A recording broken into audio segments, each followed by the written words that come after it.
moment I stepped off the ship, I would not forget. I carried it with me, carved into the wood of my rock. They told me war would strip you down to your bones. What they didn't say is that it also strips you of illusions about yourself, about your country, about the men standing beside you. My name is Clarence Clay Johnson, Sergeant U.S. Army 99th Infantry, Korea, winter of 1951. The war they called the Forgotten One. Forgotten by everyone except the men who bled into its frozen ground.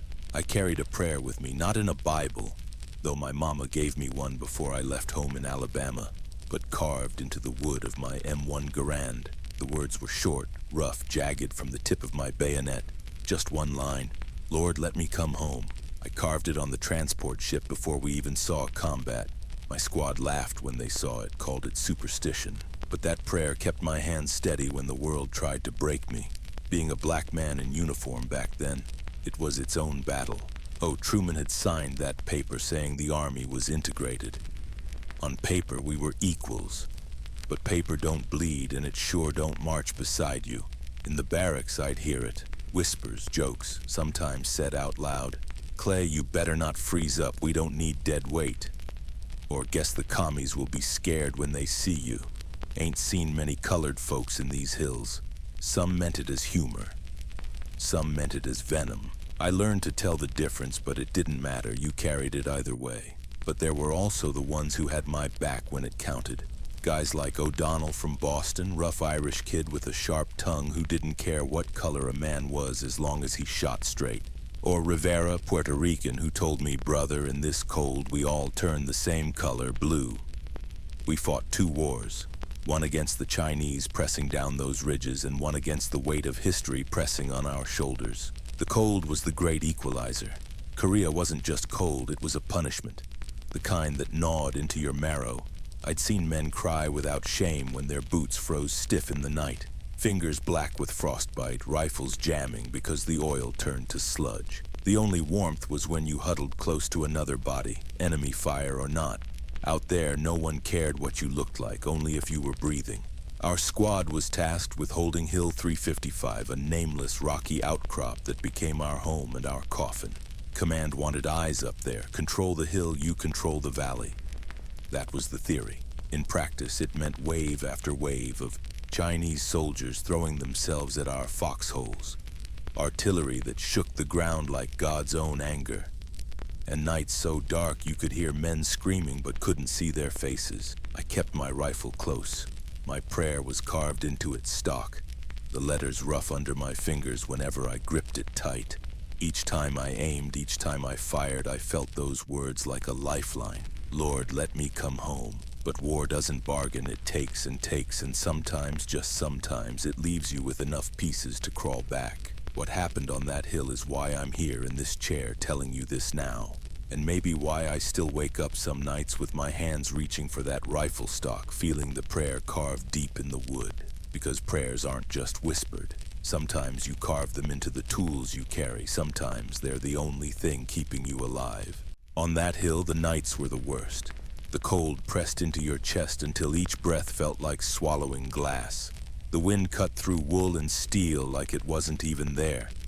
And in the dark, you didn't see enemies. You heard them. Footsteps crunching snow. Low whispers in a language you didn't understand. The clatter of a rifle bolt sliding forward. By the time you saw them, they were already on you. We dug foxholes into frozen dirt that broke shovels like matchsticks. The Chinese came at us in waves, their horns blaring in the night. A sound that got into your skull and made your hands shake no matter how steady you thought you were. We'd mow down the first wave, and before the smoke even cleared, the next would be coming. The dead piled up in the wire, frozen where they fell. Their faces twisted into masks of fury. One night after an attack that lasted until dawn, I was sitting in the trench with O'Donnell. My rifle rested across my lap, my hand tracing the prayer carved into its stock. My gloves were stiff with frozen blood, some of it mine, most of it not. O'Donnell lit a cigarette, his hands trembling so bad it took him 3 tries with the match. He exhaled a plume of smoke that hung in the air like a ghost. "Clay," he said, his Boston accent thick. "Why'd you carve those words in your rifle? Ain't you worried about jinxing yourself?" I shook my head. It's not about luck, it's about holding on to something. Something bigger than this. I tapped the wood, my fingers cold and numb. This prayer's the only thing that makes sense out here. He nodded, his eyes tired, his lips blue from the cold. Well, I'm glad you got it. Me? I got this. He held up a crumpled picture of a girl back home. She's my prayer. I wanted to tell him about my mama's words before I shipped out. How she told me the world wouldn't see me as the same as the boys around me. How she pressed a Bible into my hand, said, "Clarence, you remember. You may be wearing the same uniform, but you'll be carrying a heavier load." She wasn't wrong. Even here, even in the mud and snow, I heard it in the way some of the officers spoke. The way they questioned my decisions, second-guessed my calls, even when I was right. But when the shells started falling, none of that mattered. Bullets don't ask what color you are before they cut through your chest. That same night, just before the sky began to lighten, we heard movement again. Rivera leaned forward, whispering, "They're massing. I can hear it." Sure enough, the faint crunch of boots in the snow carried on the wind reached us. We tightened grips on our rifles, hearts pounding, waiting for the horns, waiting for the rush. But this time, it didn't come. Instead, a single flare arced up into the sky, bathing the ridge in ghostly white light. For one heartbeat, everything was clear as day. The ruined tree line, the frost-covered bodies, the barrels of enemy mortars lined up in the distance. Then the light faded and hell broke loose. Artillery screamed in. The first round landed 20 yards from our trench, showering us with dirt and ice. Men shouted, scrambling for cover. The earth shook so hard it felt like the mountain itself was splitting apart. I threw myself down, clutching the rifle stock, my thumb tracing the prayer carved there, whispering it over and over. "Lord, let me come home." I don't know how long the barrage lasted. Could have been minutes, could have been hours. When it finally stopped, silence pressed down heavier than the shells ever had. And in that silence, I realized something. This hill wasn't just a position to hold. It was a grave waiting to be filled. And I wasn't sure if that prayer carved into my rifle was a promise or a lie. After that barrage, we weren't the same. The hill wasn't the same. It had scars now. Fresh craters gouged deep into the frozen dirt, splintered trees that looked like broken bones, and foxholes half collapsed under the weight of the blasts. Men walked around in silence, eyes wide, faces slack, the way people look after they've glimpsed something too big to put into words. The dead were gathered and laid out in a shallow trench near the command post. Covered with ponchos, their outlines frozen stiff, they didn't look like men anymore. They looked like warnings. I forced myself to walk past them every morning because I knew if I started looking away, if I let myself forget, then I'd lose the thread of what this fight was about. The officers called it holding the line. We called it surviving the night. There were good days, if you could call them that. Days when the shelling stayed light, when the Chinese didn't test our wire, when the only battle was with the cold. We'd gather around a small fire hidden deep in the trench, just enough flame to warm our hands, just enough light to see each other's faces. O'Donnell would tell jokes, terrible ones, but they cut through the gloom. Rivera would hum old Puerto Rican songs soft and low so it sounded like the jungle itself was singing. And sometimes when the others had dozed off or the silence stretched too long, one of them would ask me to read. Not from a book, from my rifle. "Go on, Clay," O'Donnell said once, tapping the stock of my Garand. "Say it again. The words you carved there." I'd trace the rough letters with my thumb and whisper them out loud. "Lord, let me come home." It was mine. But in that moment, it belonged to all of us. You could see it in their faces, the way their eyes softened, the way they nodded. It didn't matter that the words were carved by a black man from Alabama. On that hill, they were every soldier's prayer. Still, when the mail came through, reality reminded me where I stood. O'Donnell got letters from his sweetheart. Rivera got letters from his family. Hendricks, the farm boy, got packages with cookies wrapped in wax paper. Me? My mail came open sometimes, pages missing, like someone along the chain thought a colored soldier's words weren't worth the same respect. One letter from my mama never reached me at all. I only knew because she mentioned it in the next one. "Did you get the psalm I wrote for you?" I hadn't. Maybe it was lost to the snow. Maybe it was lost to someone's pocket. Either way, I carried the absence like a stone in my chest. The Chinese didn't give us time to dwell on those things for long. That winter, they came at us harder, more desperate. One attack nearly overran the ridge. We fought hand to hand in the snow, bayonets clashing, boots slipping in blood. I remember a young Chinese soldier no older than 18 lunging at me with a knife. I blocked with my rifle, the prayer scraping against my palm as I drove the buttstock into his chest. His eyes widened, and for a second we were just two boys staring at each other in the frozen dark. Then he fell, and the line moved on. Afterward, Rivera found me sitting in the trench, staring at the carved words. He put a hand on my shoulder and said, "Clay, I think that prayer's working. You're still here." But I didn't feel alive. Not really. I felt like a ghost walking in borrowed skin, carried forward by the weight of the men counting on me. And deep down, I began to wonder if the prayer carved into my rifle wasn't asking for life, but preparing me for death. The attack came just before dawn. That cursed gray hour when the world hasn't decided if it's night or day, when the cold cuts the deepest. It started with whistles, shrill, piercing notes echoing from the valley. Then came the bugles, dozens of them, blaring a sound that crawled under your skin and set your teeth on edge. Every man on the hill froze for half a second, rifles in hand, hearts pounding. Then the world erupted. The first mortars fell into our wire, shredding it into twisted heaps of metal. The ground shook under our boots. Snow and dirt sprayed into our trenches. A dozen voices shouted at once, orders mixing with prayers, curses mixing with cries. And then we saw them. A wave of Chinese soldiers pouring out of the mist, hundreds, maybe more. Dark shapes moving fast, rifles raised, bayonets flashing. They looked like the ocean itself had risen to swallow us whole. "Positions!" Captain Harding bellowed, his voice cracking with urgency. "Hold the line." I dropped into the trench, my rifle pressed against my shoulder, the carved stock solid against my cheek. The prayer, always the prayer. My finger squeezed and the first man dropped. Then another. But for every soldier who fell, 3 more filled the gap. The hill turned into chaos. Machine guns rattled from the bunkers, tracers cutting red lines across the mist. Grenades arced through the air, bursting in sprays of fire and ice. Men screamed, some shouting to reload, others screaming in pain. Hendricks, the farm boy, was beside me, fumbling with his ammo. His hands shook so bad he dropped half the clips into the mud. I shoved one into his hand. "Steady, kid.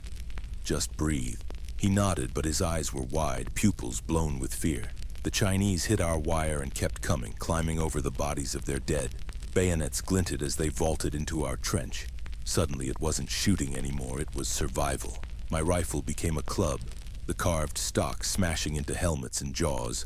Blood sprayed my face, hot against the frozen air. Rivera went down first. A bayonet caught him in the side. He screamed once, then his body crumpled, eyes still open. O'Donnell roared like a madman, firing until his barrel smoked, until his rifle jammed. Then he pulled his sidearm and kept firing, shouting curses that were half English, half Irish prayer. Through it all, I clutched that rifle like it was more than wood and steel. Like the words carved into it had power. Every time my grip slipped on the stock, every time I thought my strength would fail, I felt the letters dig into my palm. "Lord, let me come home." But in that moment, I didn't know if home meant Alabama or heaven. We fell back to the secondary trench. The dead lay in heaps around us, their faces twisted in the frozen dawn. Captain Harding staggered past, blood running down his forehead, screaming for artillery on our own position. "Bring it on the hill. Danger close." The radio sputtered and cracked, the signal barely cutting through. For a second, the operator hesitated. Who could blame him? Shelling your own position was suicide. But Harding grabbed the mic with bloody hands and roared, "Do it, or there won't be anyone left to save." I crouched in the trench, panting, ears ringing. The Chinese were so close I could see the whites of their eyes, hear the guttural shouts in their language. My rifle stock pressed against my chest, the prayer etched there, burning like a brand. When the artillery came, it was like the sky itself fell on us. The shells came in screaming. You could feel them before you heard them, a deep vibration in the earth that rattled your bones and made your teeth ache. Then came the detonations, white-hot fireballs tearing the hill apart, collapsing bunkers, flipping bodies into the air like rag dolls. The ground shook so violently I thought the hill itself might cave in beneath us. Dirt and rock poured into the trench. Men clawed at the walls, trying to breathe through choking clouds of dust and smoke. My ears rang so bad I couldn't hear my own voice when I shouted Jenkins' name. One shell landed so close the blast lifted me off my feet and slammed me into the frozen wall of the trench. My vision went black for a second. When it cleared, my ears were bleeding, my mouth filled with the taste of iron and grit. The Chinese? They were caught in it too. I saw them thrown into the air, torn apart, silhouettes disintegrating in the flashes. The artillery didn't care who you were. On that hill, we were all ants under a boot. When the barrage finally lifted, the silence was worse than the noise. Just moans, cries, the weak, broken sounds of men buried under rubble. I pushed myself up, head spinning, gripping my rifle. The stock was scarred, splintered from a fresh hit, but the words were still there. Lord, let me come home. My fingers traced them like scripture. Through the haze, I saw Hendricks crawling, blood pouring from a cut across his scalp. His helmet was gone. He looked at me, eyes wild. Sarge, am I dead? I hauled him up, slapping his cheek. Not yet, kid, not if you keep moving. Doc Vance stumbled over, half his face blackened from the blast. His hands shook as he tried to open his medical kit. I can't feel my fingers, but still he kept working. Kneeling beside the wounded, whispering prayers of his own. Captain Harding was alive, though barely. His uniform was shredded and he leaned on his carbine like a cane. Form up, he croaked, his voice raw. They'll be back. Form up now. He was right. Out of the smoke, the Chinese came again. Staggering, bloody, but relentless. Like the artillery had only thinned their ranks, not their will. I steadied my rifle, my cheek pressed against the carved words. My prayer, my promise. When I squeezed the trigger, it wasn't just for me, it was for Hendricks, for Rivera, for every man still clinging to life in that blasted trench. It was for all the times a black Marine like me had been told he didn't belong here. I carved my place into that hill with every shot. And when my rifle jammed, I swung it like a club, the prayer striking bone, wood splintering, blood spraying across the snow. We fought like cornered animals. Not because we were brave, but because there was no choice. Retreat was death. Standing meant maybe, just maybe, a chance. The second wave broke against us slower, weaker. For every man we lost, 3 of them fell. Finally, their whistles cut through the smoke again. 3 long blasts. A retreat. The shapes melted back into the fog, leaving the hill littered with their dead. I slumped against the frozen wall, lungs burning, ears still ringing. Around me, men wept, some from relief, some from grief, some because they were too tired to tell the difference. I looked down at the rifle in my lap, at the jagged wood of the stock, the prayer half smeared with blood, mine and others. For the first time, I wasn't sure if the prayer was being answered, but I knew this. As long as I still had breath, I would fight to give it meaning. When the shooting finally stopped, the hill felt like another planet. The snow was black with soot, red with blood, and littered with twisted shapes that had once been men. The smell, smoke, cordite, burned flesh, clung to the back of your throat so thick you could taste it with every breath. We didn't cheer. There was no victory in what we'd just lived through, just a quiet disbelief that we were still breathing. Hendricks sat slumped against the trench wall, his helmet back on his head, his face pale as paper. He was clutching his canteen like it was the last good thing in the world. They'll come again, he whispered like he was trying to convince himself. They always come again. Doc Vance shuffled past, his medical bag nearly empty. He stopped by Hendricks, put a bloody hand on his shoulder. Drink slow, he muttered. His voice was ragged, his hands trembling, but he never stopped moving, never stopped tending to the wounded. Harding, the captain, leaned on his rifle like it was the only thing holding him upright. His face was gray, streaked with grime, and his voice came out rough as sandpaper. We hold, he rasped. Until higher command says otherwise, we hold this hill. I looked at him, at all of them, and I thought, they don't see me as black anymore. Not here, not tonight. Here I was just another man with a rifle, another body between them and the next wave. But I knew it wasn't always that way. Back stateside, I'd been told I didn't belong. Officers who wouldn't look me in the eye. Men who muttered about my skin when they thought I couldn't hear. They'd tell me I wasn't good enough, smart enough, American enough. And yet, when the shells fell, and the Chinese came through the smoke, none of that mattered. Hendricks didn't care about my skin when I dragged him up from the dirt. Vance didn't care when I shoved extra bandages into his hands. Harding didn't care when I laid down fire that kept him alive. War has a cruel way of stripping things down to what's real. And what was real on that hill was this: we only survived if we trusted each other. I looked down at my rifle again, at the prayer carved into its battered stock. Lord, let me come home. The words were nearly worn smooth from my grip, but they still shone in the fading light. I remembered carving those words back in training camp, on a night when I felt invisible. I'd been told not to waste my time, that the Corps had no place for men like me. So I took my knife and I carved my place into the wood. My mark, my defiance, my prayer. Now, after everything, I realized it wasn't just for me. That prayer had become for every man still standing on that hill. For Hendricks, for Vance, even for Harding. For every soul who'd made it through hell by clinging to each other no matter where we came from.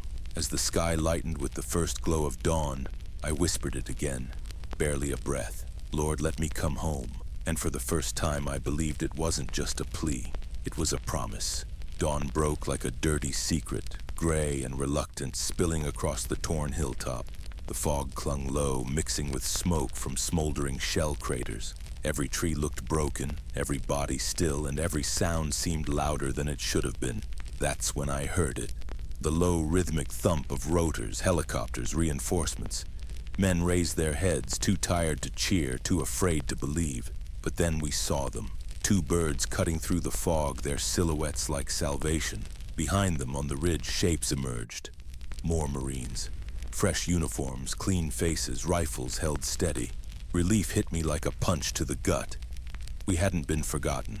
Command hadn't written us off. The reinforcements spread out fast, medics rushing in with clean bandages, voices calm and firm.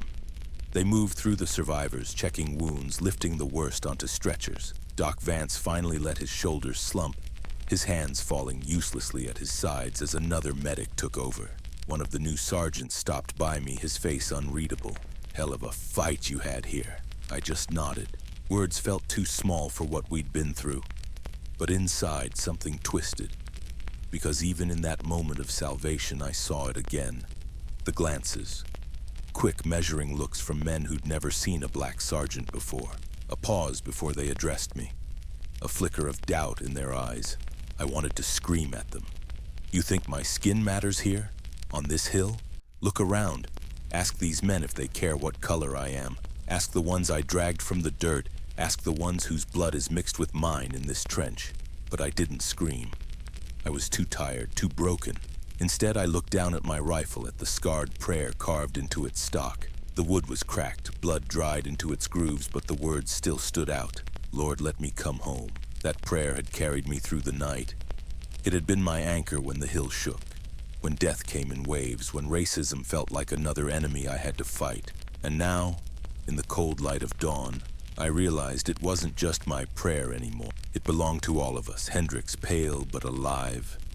Vance, still muttering scripture. Harding, standing tall despite the wounds in his flesh and his pride. Every man who'd made it off that hill carried that prayer in their own way.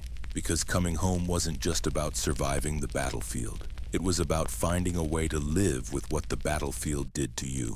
As the helicopters lifted off, heavy with our wounded, I whispered it again under my breath. Lord, let me come home. Not as a plea, not as desperation, but as a vow. One of the younger Marines from the reinforcements, couldn't have been older than 19, watched me as I spoke. His eyes flicked down to my rifle stock. He saw the carving and something in his expression shifted. Not judgment, not doubt, something closer to respect. And for the first time since stepping onto that cursed hill, I felt like maybe, just maybe, I'd carved more than a prayer. Maybe I'd carved proof. Proof that a man's worth isn't decided by the color of his skin, but by whether he stands when the world is trying to bury him. We gathered what was left of our squad, what was left of our strength, and prepared to move out with the reinforcements. The hill was no longer ours. It belonged to the dead now. But the lesson, it would follow me for the rest of my life. We marched off that hill with fewer men than we'd climbed it with. The reinforcements led us back down the broken slopes, past bodies half buried in snow, past rifles frozen in the hands of the fallen. Every step felt heavier than the last, not from the weight of my pack, but from the ghosts that followed. When we reached the base camp, no one asked for stories. No one demanded reports. They could see it in our eyes. Some truths don't need words. I found a quiet corner by the supply tent, sat down with my rifle across my knees and stared at the prayer carved into its stock. My fingers traced the grooves. The wood was cracked, darkened with blood and dirt, but the words were still clear. Lord, let me come home. I realized then that I had come home. Not to my family, not to a warm bed or a safe town, but home in a different sense. I had come home to myself, to a place where I knew who I was and what I was worth, no matter what anyone else thought. Because war had stripped us bare. It had burned away prejudice, pride, and illusions. On that hill, I wasn't the Black Marine. I wasn't the man they said didn't belong. I was a brother, a protector, a survivor. And though I knew the world outside the war would forget that truth the moment I stepped off the ship, I would not forget. I carried it with me, carved into the wood of my rifle, etched deeper into the marrow of my bones. Later that night, I cleaned my weapon with hands that still trembled. When I was done, I set it beside me and whispered the prayer one last time. Lord, let me come home. This time, it wasn't fear. It wasn't pleading, it was gratitude. I thought of Hendricks, alive because someone had pulled him back. Of Vance, still moving even when his body begged him to stop. Of Harding, who led us even when his pride faltered. We were broken men, but we were still men. And that meant we had a story to tell. Years later, when I finally did come home, when the war was over and the noise was behind me, I kept that rifle. Not as a weapon, not as a relic, but as a reminder. Because sometimes prayers aren't answered the way we expect. Sometimes survival itself is the answer. And so I speak. I tell these stories, not because they're easy to carry, but because they're heavy. And heavy things must be shared or they'll crush you in silence. If you've stayed with me this far, then you've carried some of that weight with me. You've honored the men who carved their prayers into the snow, into their rifles, into the silence of history. And if you want to carry more, if you want to keep these voices alive, then stay, subscribe, share this story. Because silence is the enemy, and together we can make sure it never wins.